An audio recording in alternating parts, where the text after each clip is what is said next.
Por certo, você já ouviu falar sobre a lei da atração. Se tornou algo muito famoso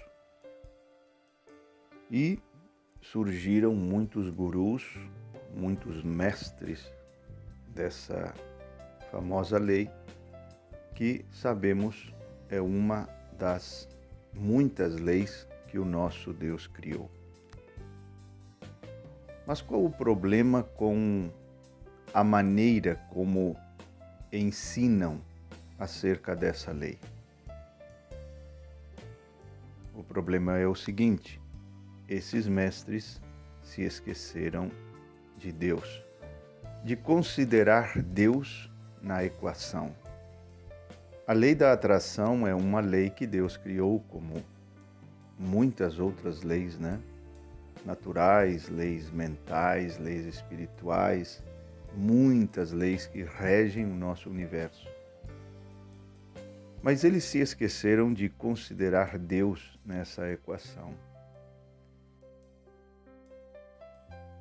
E muitos deles, hoje, até se envergonham um pouco de seus antigos trabalhos, porque perceberam que mesmo semeando boas coisas e pensando positivo e tudo mais, reveses e perdas e coisas que nós não entendemos acontecem na vida. E isso balançou muito o ensinamento deles. E eles caíram em confusão diante de coisas que aconteceram para as quais, certas colheitas para as quais eles não tinham semeado. Então, procuraram entender melhor essa lei. Porque, se você notar, existe uma lei chamada lei de causa e efeito, Tudo que o homem semear, isso também vai colher. Se você planta trigo, é uma lei de Deus. Se você planta trigo, você vai colher trigo. Não há uma incerteza em relação ao futuro. O futuro, que é a colheita, vai ser determinado pelo que você plantou agora, hoje. Então, o futuro, de certa forma, torna-se previsível. Eu sei que eu vou colher trigo porque eu estou plantando trigo. Não existe uma ignorância acerca da colheita. Não existem dúvidas, incertezas. Do contrário, não teríamos pão no mundo, não teríamos o sustento. Se não fosse algo previsível, não teríamos colheitas, comida.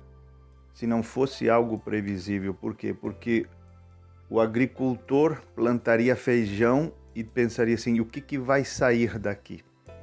O que vai dar, será, esta semeadura? Vai ser uma colheita de quê? Não, isso não existe. É previsível. O futuro é previsível. E mais ou menos por aí eles lidaram com a lei da atração. Se você planta pensamentos positivos, pensamentos de saúde, pensamentos de prosperidade, pensamentos bons, o que virá no teu futuro? Coisas boas. Se você plantar coisas ruins, pensamentos de pobreza, de escassez, de doença, o que você vai colher? Você vai colher isso no seu futuro. Só que, às vezes, devido a que existe não somente um poder superior, como dizem, mas um ser superior, que é Deus, a coisa foge um pouquinho, do domínio das leis. Eu vou dar um exemplo aqui no livro de Jó. Quando Deus, no capítulo 2, verso 3, disse a Satanás: observaste o meu servo Jó, porque ninguém há na terra semelhante a ele. Olha só. Homem sincero e reto, temente a Deus e desviando-se do mal.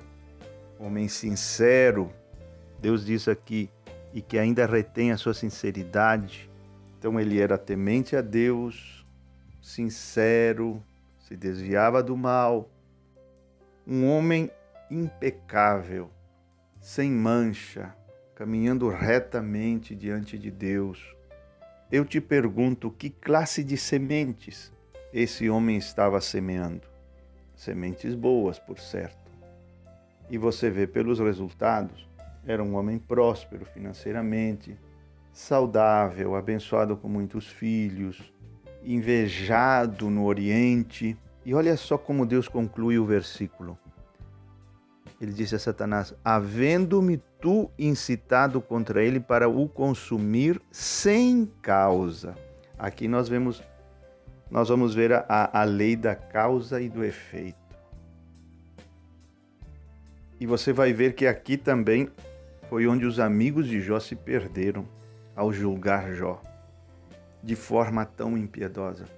Porque Deus falou assim: não havia uma causa, vamos dizer, pela lei da causa e do efeito, por essa lei que eu criei, né, Deus dizendo, Jó nunca poderia ter colhido tanta desgraça financeira, na família, com os filhos, etc.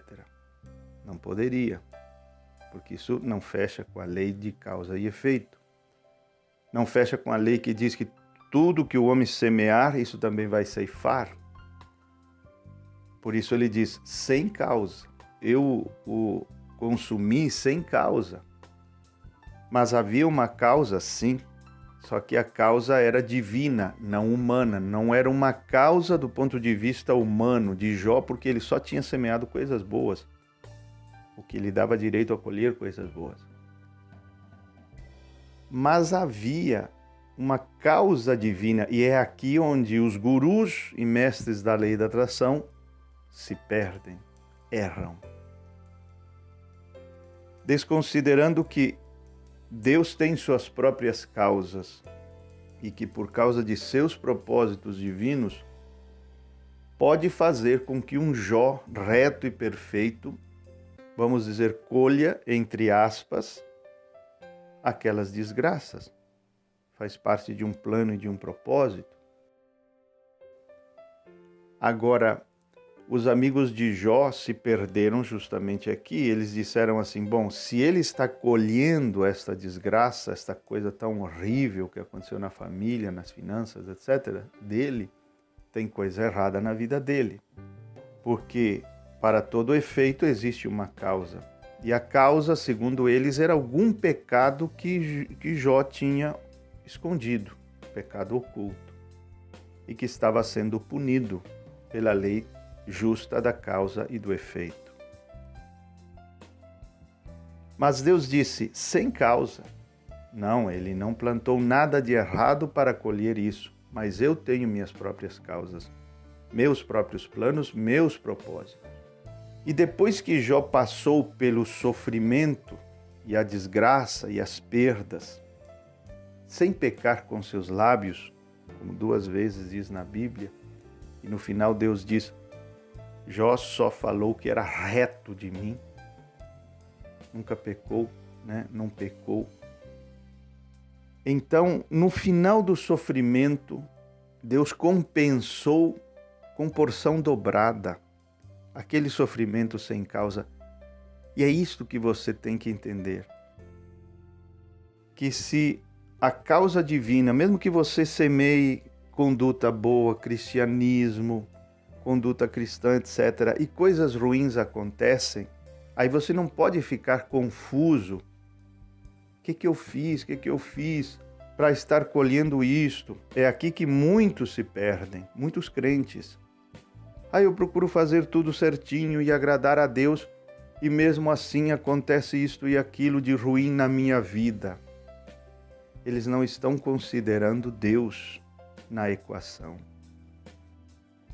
Que Deus tem seus planos, propósitos, e se você suportar, e se você elevar a sua mente para que seja como a mente de Cristo, para pensar como Deus, não os pequenos e mesquinhos pensamentos humanos, mas pensar um pouquinho mais acima, elevar-se, para pensar os pensamentos de Deus, e isto pode acontecer por revelação, e acontece por revelação, você vai entender que há um propósito maior em tudo que acontece na nossa vida e que nós não devemos como disse Paulo, não vos canseis de fazer o bem, porque vocês vão colher.